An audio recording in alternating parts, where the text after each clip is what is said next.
Hello everyone, তোমরা সবাই কেমন আছো? নিশ্চয়ই ভালো আছো, সুস্থ আছো।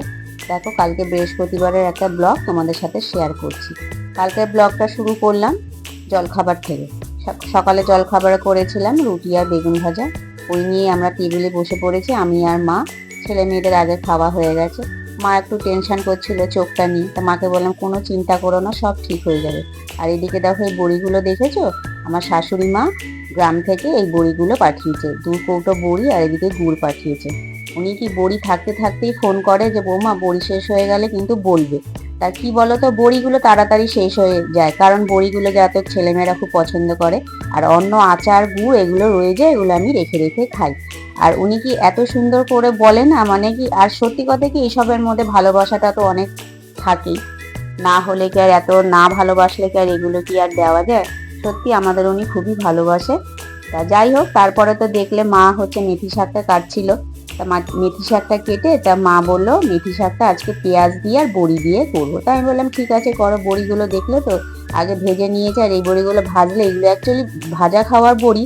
তা মা বললো একটু শাকে দিই, ভালো লাগবে। আমি বললাম দাও। আমি আবার কি করলাম দেখো, বড়িগুলো হাত দিয়ে একটু ভেঙে ভেঙে দিচ্ছিলাম। আর যেই ছেলে দেখেছে যে ভেঙে দিয়েছে, ও তো আগেই বললো কেন তুমি ভেঙে দিলে।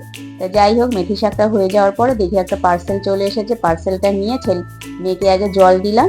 জল দিয়ে ও আবার আমাকে বলছে পার্সেলটা খোলো, দেখো কি আছে। আর ওরা তো এখন অর্ডার দেয়, সত্যি কথা আমাকে কিছু না জানিয়ে দুই ভাই বোন অর্ডার দিয়ে দেয়। তা যা দেয় ঘরের জন্যই দেয়, ঘরের জিনিস ভালোর জন্যই দেয়। দেখো, 2টো গাছ অর্ডার করেছে, একটা ব্যাম্বু ট্রি আর একটা হচ্ছে, তো তোমরা জানোই, মানি প্ল্যান্ট ট্রি। ট্রিগুলো ঘরে রাখলে খুবই ভালো। তা যাই হোক, মেয়েকে জলটা দিয়ে বললাম তুই খা। ওদিকে আবার ছেলেকেও দেখতে ওপরে চলে আসলাম, কারণ ছেলের তো বেশি দিন বাকি নেই পরীক্ষা। ওকেও বললাম যে তুই তাহলে জলটা খেয়ে নে।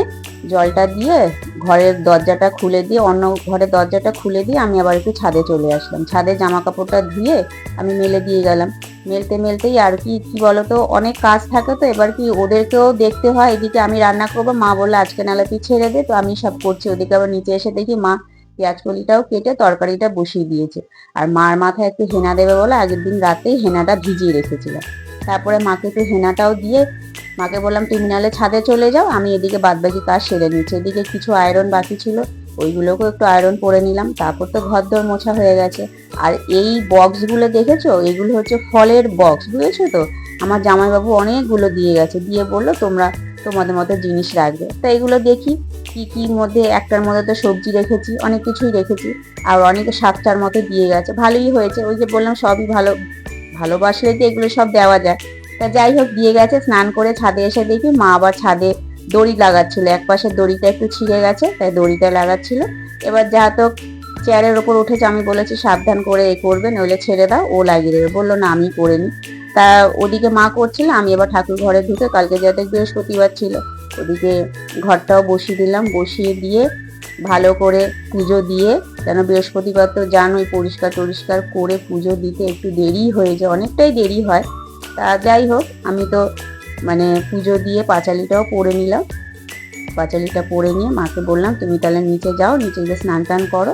যে স্নান করে নিয়ে আমরা ভাত বেড়ে নিয়ে, মা স্নানে ঢুকেছে, ছেলের আগেই খাওয়া হয়ে গেছে, খিদে পেয়েছিল। আর আমি বসে পড়েছিলাম। এই যে দেখছো একটু মিক্স ফ্রাইড রাইস ছিল, ওটা আগের দিন রাত্রেবেলা ভাই আছে, মানে মিক্স ফ্রাইড রাইস আর একটু মটন কষা নিয়ে এসেছিলো, ওইটাই ছিল বলে আমরা বেশি আর ঝামেলা করিনি ওই দিনটা। এই যে পেঁয়াজ কলি আর ওদিকে হচ্ছে বেগুন ভাজা ছিল সকালে, আর মেথি শাকটা ছিল, ডাল আর ওই মটন কষা, ওই দিয়েই হয়ে গেছে। তারপর কালকে যাদের বৃহস্পতিবার ছিল, আমি একটু আলতা পরি, বৃহস্পতিবার দিনটা আমি একটু আলতা পরি, আমার ভালোও লাগে। তারপরে ঠাকুরের প্রসাদ ছিল, ওই প্রসাদ ছেলেকে দিলাম, আমি নিজেও খেলাম। মানে দেখেছো, লেবু দেওয়া হচ্ছে মানে খুব কষ্টে, একদম ফল খেতে চায় না।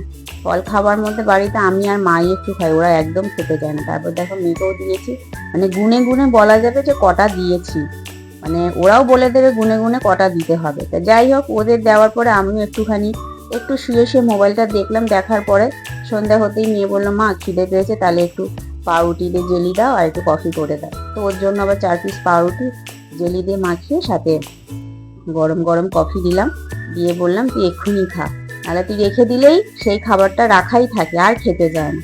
তা কফিটা খেতে গিয়ে বলছে ও এত গরম, আমি খেতে পারবো না, দাঁড়াও কিছুক্ষণ, মুখটা শুধু দেখলে। তা রেখে দিয়ে বললো তুমি যাও ভাইকে দিয়ে আসো ওপরে, আমি ঠিক খেয়ে নেবো। তা ওই জন্য আবার ছেলেকেও দিতে গেলাম ওপরে, কেন এখন মেয়ে নিচে অফিস করছে, ছেলে ওপরে পড়ছে। ওকে আবার কফি দিয়ে বিস্কুটটা দিয়ে বললাম কি তুইও এক্ষুনি খেয়ে আমাকে কাপ প্লেটটা দিয়ে দে, কেন নাহলে তুইও রেখে দিলে সেই রাখাই থাকবে কফি, আর দেখবে কি ঠান্ডা হয়ে গেলে খাওয়ার আর কোনো এনার্জি থাকে না। তা আমিও একটু চা নিয়ে বসে পড়লাম। তা দেখো আমার ব্লগগুলো কি তোমাদের যদি ভালো লাগে তাহলে কি করতে হবে তোমরা জানো তো। তাহলে এখন আমাকে চলো টাটা।